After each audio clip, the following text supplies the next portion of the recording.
Hello everybody, in today's video we're going to be taking a look at a set of puzzles this time. These are updated versions of previous YJ puzzles. So this is YJ's new 2x2, this is the Guanpo Plus, and this is basically just an updated version of their previous one. So this one includes like rounded corners and stuff, better internal design. I'm not a fan of white puzzles, so I don't know how I'm going to do with this one. But anyways, we're going to check this one out. And this one here is the 3x3. It is the GuanLong. So this is the GuanLong Plus, and this is also an updated version from their 2004 release of the original GuanLong. Alright, so let's check out the 2x2 first. Open it up, we have a pamphlet. So go ahead and pause at any time if you want to have a read at the pamphlet. I think it's a pretty basic pamphlet so far. So let's go on with first turns.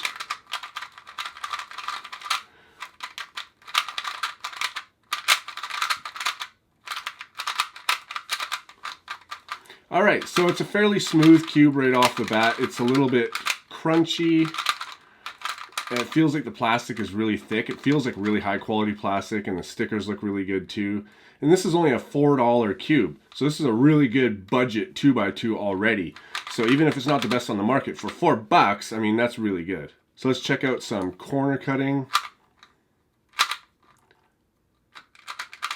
That locks up around 45. Anything below it is fine. But yeah, 45 it locks up. And what about reverse cuts? So yeah, again, just like in a lot of 2x2s, we've got this rounded part here to help with the corner cutting, like the reverse.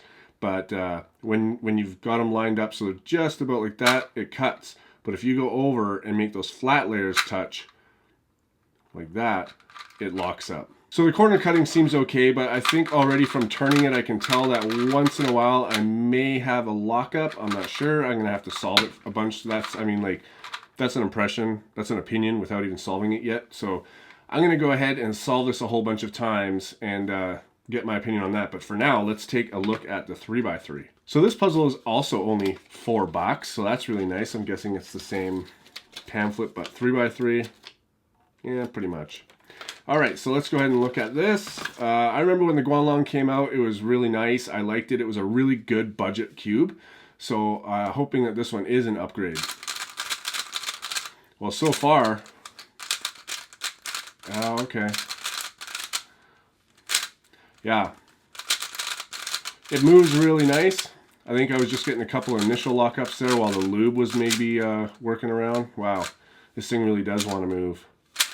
Cuts 45, no problem. Cuts more than 45, a little bit.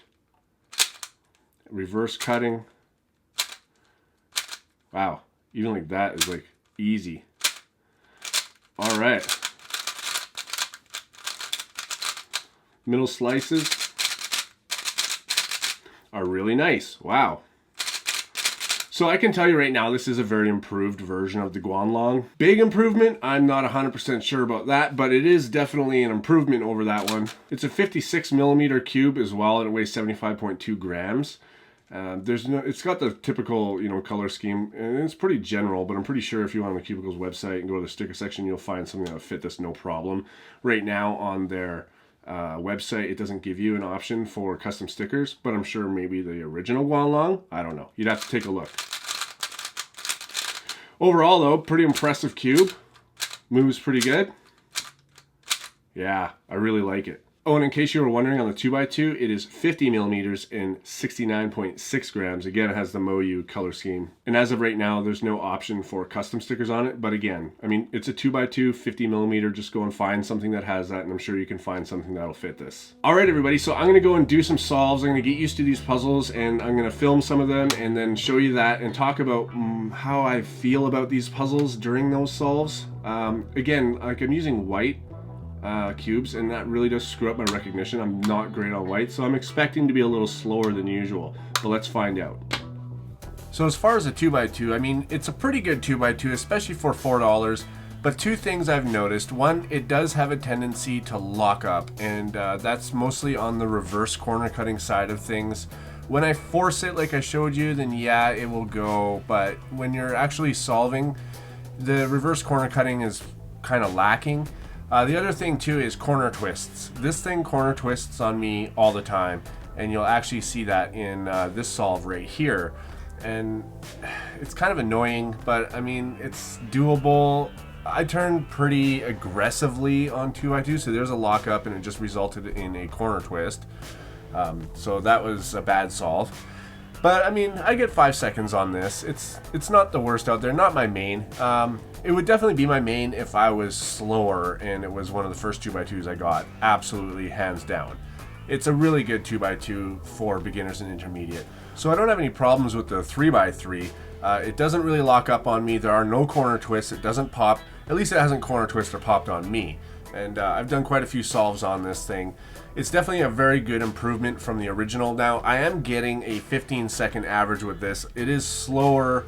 I am slower with this than I am with like my main, but only by a second. And I think that has to do with the fact that it's white. Now, usually the Cubicle sends me black because they know that that's what I like and that's what I solve on. So my opinion on the speed of this thing and how I am is a little bit skewed because of that. If it was a black puzzle, it may have been a little bit different. Now the puzzle does feel, like I said, it's got thick plastic, but it also feels blocky. And I don't mind blocky as long as it's smooth, which this one is. So I don't really have any gripes with that at all. My only gripe, in the end, is that it's white. It's a very, very good budget cube. Alright everybody, so even if these were black, they wouldn't be my main. But I can tell you that they're very, very good for $4. I mean, you really can't go wrong with this for $4 because a $4 cube nowadays is way better than the top cube a long time ago. So you guys who are just starting out are really lucky to have stuff like this on the market because $4 cubes back when I started were crap. In fact, even the best cubes when I started are considered crap now. So anyways, guys, yeah, I don't think that these are going to be like world-class speed cubes, that's for sure. But I mean, if you're starting out, you're intermediate. I mean, I get 5 seconds on this. I average 4. I get 15 seconds on this. I average 14. So if you'd like to get either of these puzzles, links are down at the top of the description. You can get them cheaper than $4 too if you use coupon code CrazyBadCuber at checkout. Thanks to the Cubicle for sending me these to review, and thanks to you guys for watching. I'll see you guys on my next video.